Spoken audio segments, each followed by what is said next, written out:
Hello my friends, Liberty Garden, February 2nd, shooting a little video from the garden, and this is what I have. Today I got the keyhole garden, it's coming out nicely. I planted this garden in November, and I decided to take a risk over the winter months because, well, if it was not going to be very cold, as it hasn't been, I would be ahead of the curve. And if it was cold, I could always replant. Really, the investment to throw in a few seeds early on the season, especially in a climate like mine, is not much, and the payout is tremendous. Now I don't have to wait for my greens to come out in spring. They're already out. So what do I have here? I got lettuces, some red lettuces, green lettuces. I believe this is spinach or kale. I'm sorry, or chard. I think it's chard. That might be their spinach. More lettuce, I think. Just lettuces, chard. This is Swiss chard here. Get Swiss chard. Today we got like 64 degrees out here. It's beautiful. I think this is some. See, I can't tell what that is. I know it's edible, but I don't know what it is. What else I got here? I got a big old radish in there. I think it's a radish right there. Well, that's all I got here. I got this other bed here. It's a small bed, but it's been overrun by weeds. So I need to weed it out. And I also put some chard and some veggies in here. I mean, some leafy greens. But all these weeds, man, they're so tenacious. They keep on coming like crazy. So I got to get rid of them. Look at the grass. There's a lot of grass in here. I wish I had all this kind of grass at the farm, but that just tells you how warm this year has been. And oh, I forgot. I also have on the side of the wall here, I got my planters, which are coming out very nicely. So I got some beets in there, and in here it's kales. I don't remember what that is. Could be all weeds for all I know. And here I definitely don't know what it is. Could be lettuces. I just threw seeds in there, and this looks like it's also kale. And I got some Swiss chard on this side right there. They're coming out nicely, and I got the big plant of kale here. And that's it. This is where my potatoes are gonna go. I'm probably gonna start getting ahead of myself a little bit, and I will be putting the potatoes in mid-February, so maybe about a week and a half more, and I'll be planting potatoes here. I'll be refilling this bed with more plants, more soil, and then plant the potatoes in there. And that should be, by the time they start shooting out, we should be in good weather, and maybe by around mid-May I start collecting my potatoes. So I'm gonna go heavy in the potatoes this year. I'll probably use this planter here as well for potatoes. Now that I don't have a tree to shade them out, I'll probably use this planter here for potatoes. I'll refill it with more soil, and I'll put potatoes in here. My asparagus are coming out here. I got a bunch of asparagus plants here, and I had a fig tree that I cut down there because it was rotting, so I took it out. And I have some grapevines here on the bottom there, and on that corner. And I took those to the farm. I uprooted them and took them to the farm. And that's it. An apple tree here that I pruned severely so it doesn't go up too high. And the pear tree on this side, I also opened it up. It was shooting to the sky, so as you can see, I opened up the crown. See? You can give you a better shot here. So what you do is that, hold on. What you do is that you open up the crown by letting the limbs go out to the sides, and you cut out all the limbs that go straight up. And that way the tree will produce the fruit a little closer to your hand's reach, and also it won't be shading out any other parts of the garden. You control these trees. The trees don't control your garden. Just keep that in mind. Anyway, and the fig there, well, that one produces so many figs that cutting the other fig didn't really hurt me too much. And that's about it, folks. So I want to give you a good tip. I mean, I know usually when I do these garden videos I tend to ramble a little bit, but There's a point to my madness. Let me get in the shade here. It's a little hot. Um, uh, if you know, there's a lot of commotion about the coronavirus, and people are asking about it and the masks and all this stuff.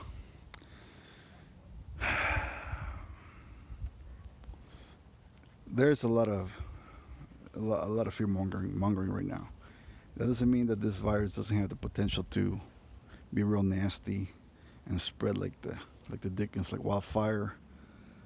It does, and you know, so far it has about a 2% mortality rate, which is no joke. But keep in mind that that mortality rate is in China, a place that has been overrun by it. So far on the Western world, outside of the Chinese walls, there hasn't been any any deaths, and I think there was only one death in the Philippines. Who knows in what condition that patient arrived to the Philippines? And also, the most of the deaths are people who tend to be over 50, and I don't know, but perhaps they've been a little bit compromised. But primarily, I think it's that all these people are in very overcrowded conditions, and the medical system in China has been basically overrun at this point. There's panic and chaos. So just keep that in mind, okay? Another thing is, if you are really concerned, you know, there is a good chance that if we start seeing 100, 200, 300 cases in one state, that the state may cancel classes. That is a very good chance. I mean, I just read that Cleve, Ohio, the district there canceled classes for 2 weeks because they had 1,000 cases of the regular flu. They cut class, sent students home, right? So it wouldn't be surprising that if this virus, especially with the media just pumping it so like crazy, that classes get canceled and then all panic ensues and stuff like that. I was talking to my wife about it this morning, and she told me, well, you know, Walmart and all these other stores offer pickup service. And sure enough, she downloaded the app from Walmart, went in there, paid. I mean, went into the app, selected all the things she needs to purchase. You pay for it, and you just pull up to the side of the building, and they load it into your car. And that's one hell of a way to avoid public places. So, you know, try to start looking for contingencies to carry on with life uh, amidst a pandemic or amidst a scare or amidst a fear porn or whatever. That is a very good choice. That also, for example, the Walmart employees would be less reluctant to show up to work if they know that only them are going to be there in the store versus them and thousands of people inside ransacking the store. So if it comes to it, right, some of these stores may actually say, you know what, we're only going to curbside pickup. Curbside pickup of your groceries. You can't come into the store if it comes to that, you know. We live in a capitalist society, unlike the Chinese who live under the rule of draconian government that just quarantines them, like herds them like cattle and stuff like that. In a capitalist society, people, businesses will find a way to solve the problem in a way that everybody benefits. Keep that in mind. You know, where I work, we distribute food for a living. I work in a company that distributes food. That's what we do. And all of us, all of our office, we were all ready to work from home. Now there are some people that need to work in the distribution centers where they load the trailers and stuff like that. But the logistics side of it, for example, we're ready to work from home. That's just one example, and that's just the private industry trying to get ready. And this wasn't even done for that. I mean, we've been ready for to work from home for a long time, and that's just because every now and then we get an ice storm, every now and then somebody's got to work from home, etc. But we still can do our work from home. Now you're gonna say, well, what good is it that you can do your work if there's no customers to service? And that's right, that's true, right? But like I said, all these stores, I don't think in America they're just gonna shut down their closes and roll over like they do in China. They'll maybe go to a modified schedule. Maybe they'll go to curbside pickup, like I said. So be ready for that. You know, one thing for sure, I'll tell you right now, without any freaking doubt in my mind, is that the bank will not wait for you to make your mortgage payment. Okay, pandemic or no pandemic, come 3 months, and that bank is going to kick you out of your house if you don't have the money to pay your mortgage. So be ready to work around this mess if yeah, I mean, if it comes to us. And that's about it. And the rest, the food, all this stuff. Well, y'all guys know, you've heard that thing 1,000 times. Get your food and get your water and all this crap. Okay, sure. Get some Tylenol. I think that's the best thing you can do. Get some Tylenol and some thermometers.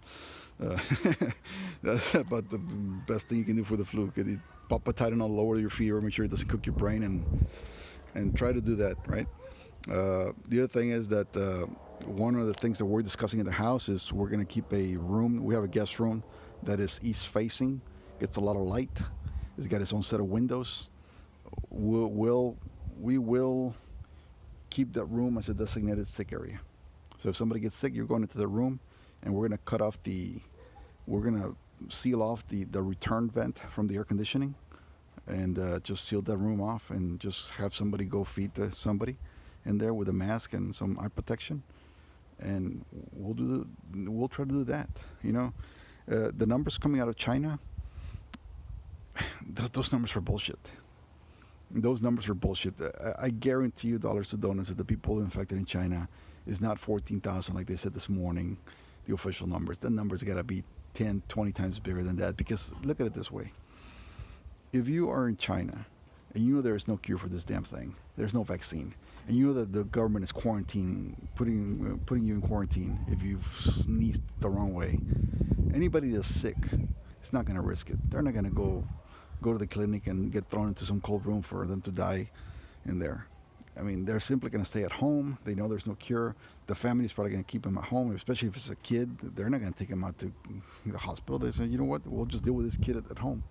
So I got to believe that the number of dead, the number of infected cases, and the number of people recovering is severely being underreported by the authorities.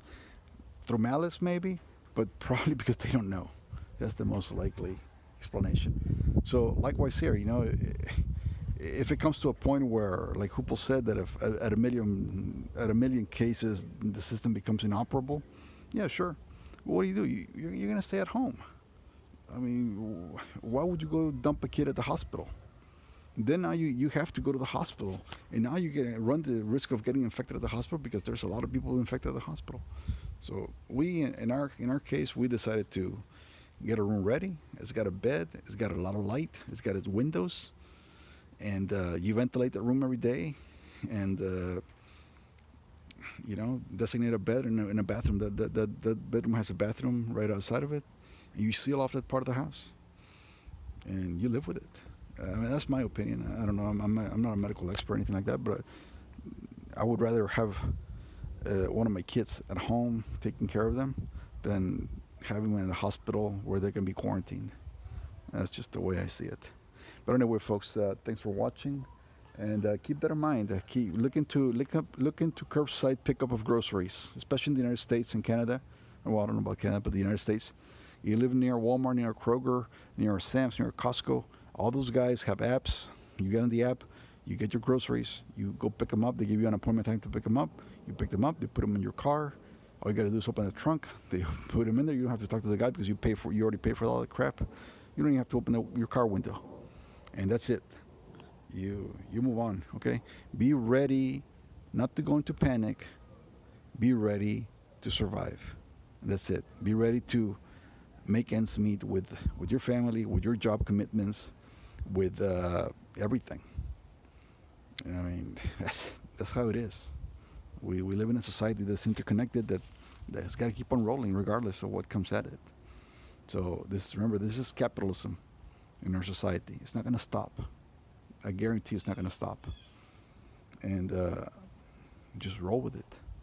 Be ready and I don't know. Talk to your boss right now if there's ways that you can do your work from home. I mean, everything's on the internet. A lot of things, unless you're doing a job that requires your physical presence to be there.